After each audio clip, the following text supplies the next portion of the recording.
7 Facts about Black Sabbath. 1. Michael Bolton almost became their vocalist. One of the candidates to replace Ozzy when he left in 1978 was Michael Bolton, who would later change his name to Michael Bolton and sing soft rock. They went with Dio instead. 2. Osbourne and Dio hated each other.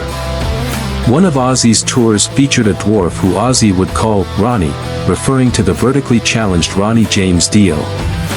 Dio in turn refused to appear at any date in which Black Sabbath was slated to open for Ozzy's act, calling Ozzy a clown.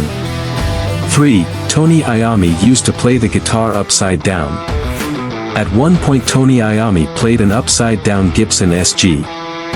Someone saw him doing it and said, "I have a right-handed friend who plays a left-handed one upside down." That guy and Tony swapped guitars, and both were happy.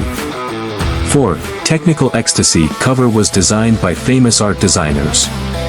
Black Sabbath hired respected art designers Hypnosis to craft a sophisticated cover for 1976's Technical Ecstasy, but Ozzy later dismissed it as two robots screwing on an escalator.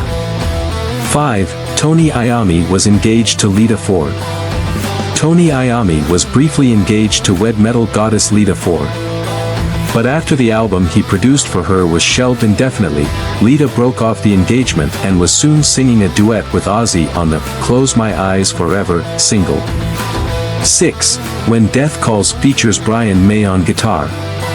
Queen guitarist Brian May plays lead guitar on a Black Sabbath song, the particularly heavy and evil-sounding When Death Calls from 1989's Headless Cross album.